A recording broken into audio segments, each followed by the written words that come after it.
Em 2017, Araruama, cidade do interior do Rio de Janeiro, foi sacudida com o linchamento de um casal por cerca de 200 pessoas. E este acontecimento só não terminou em tragédia, pois a polícia conseguiu evitar o pior.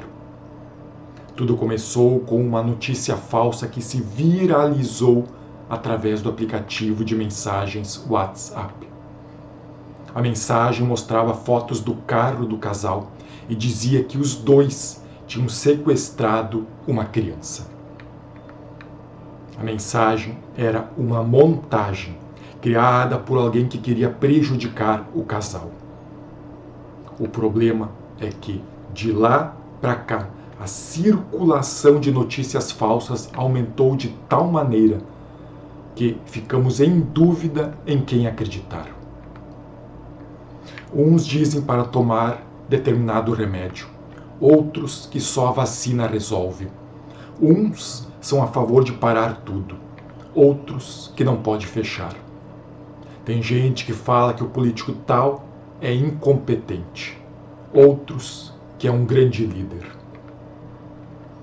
Os interesses de determinadas pessoas em criar e espalhar notícias falsas é agravado pela falta de responsabilidade de outras, que não têm o mínimo cuidado em verificar se as mensagens são verdadeiras ou não.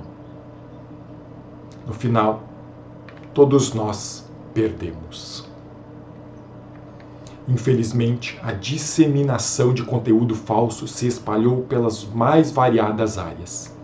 Na política, na saúde e até mesmo no meio espírita. Sim, vemos por aí livros que não ensinam nada, com histórias às vezes até mal contadas. Temos de entender que não é porque aparece ditado espírito tal que é espírita. Pode ser que o escritor inventou tudo e colocou que é uma obra mediúnica só para vender mais. Ou pode até ser que foi ditado por um espírito, mas não muito evoluído. Por isto, não podemos aceitar tudo como verdade. Temos de analisar antes. O próprio apóstolo João, em sua primeira epístola, capítulo 4, versículo 1, já tinha alertado sobre isto quando disse: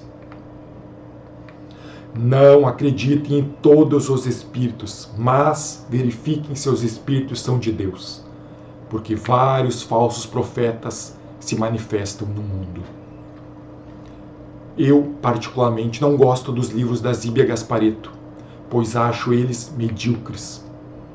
Ela mesma afirmou numa entrevista para a revista Isto É, de 5 de junho de 2013, que não segue o espiritismo e ainda para tentar se justificar por ficar com os direitos autorais dos livros que escreve, disse que Chico Xavier, no final de sua vida, chorou em seus braços, arrependido por não ter ficado com o lucro das vendas dos livros que psicografou. Olha, eu duvido que Chico Xavier, no final de sua vida, bem quando estava colhendo os frutos do seu trabalho, reconhecido como o maior brasileiro de todos os tempos e vendo os benefícios das suas obras, teria dito que deveria ter ficado com o lucro dos livros que escreveu.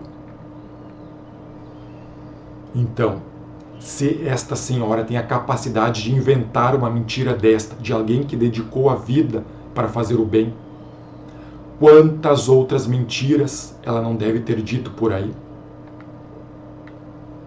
Por isto, na minha opinião, os livros dessa senhora não são confiáveis. Repetindo, minha opinião. Trouxe o exemplo da Zíbia Gasparetto para mostrar que não podemos acreditar em tudo que há por aí. E assim como ela, existem outros escritores que também não merecem muita confiança. Para mim, um bom livro deve ser verdadeiro, deve ser agradável de ler, mas principalmente deve ensinar algo, deve tornar as pessoas melhores, sem falar que deve ser coerente.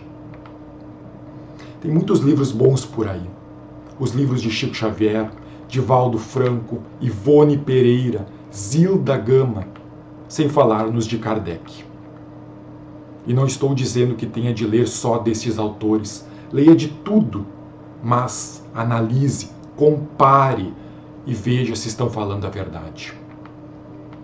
Como vemos em Mateus capítulo 7, versículos 15 a 20, onde Jesus diz: cuidado com os falsos profetas que vêm disfarçados de ovelhas inofensivas, mas por dentro são lobos perigosos.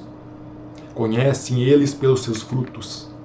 Dá para colher uvas nos espinheiros ou figos nas sarças? Assim, toda árvore boa produz bons frutos, e toda árvore má produz maus frutos. Portanto, o meio de identificar uma árvore ou uma pessoa é pela qualidade do fruto que ela produz. Ou seja, temos de analisar, comparar antes de aceitarmos algo como verdade. E no que se refere ao Espiritismo, devemos começar pelos livros básicos da doutrina, que são compostos por 5 livros. O primeiro livro é o Livro dos Espíritos. Ele é a base da doutrina espírita e a origem dos outros 4. O Livro dos Espíritos é composto por 1019 perguntas e respostas e é dividido em 4 partes. A primeira parte, das causas primárias, deu origem ao livro A Gênese. A segunda parte, Mundo dos Espíritos, deu origem ao livro dos Médiuns. A terceira parte, das leis morais, deu origem ao livro O Evangelho segundo o Espiritismo. E a quarta parte, das esperanças e consolações, deu origem ao livro O Céu e o Inferno. Resumindo, o Livro dos Espíritos responde à pergunta: quem somos? O Livro dos Médiuns, o que sentimos e por quê? O Evangelho segundo o Espiritismo traz a resposta à questão: por que sofremos? O livro O Céu e o Inferno, para onde vamos? E o livro A Gênese responde à questão: de onde viemos? Depois de estudarmos esses livros, avancemos para outros autores. Aí teremos uma base intelectual para analisar e comparar a qualidade das obras que são lançadas por aí. É claro que mesmo assim corremos o risco de cometer alguns erros, mas pelo menos estaremos tentando acertar. Já disse Erasto em O Livro dos Médiuns: é preferível rejeitar 10 verdades a aceitar uma única mentira. Portanto, não acreditemos em tudo que há por aí. Antes de acreditar em algo ou simplesmente encaminhar uma mensagem, vamos analisá-la, ver se é verdadeira e se pode ser útil para alguém.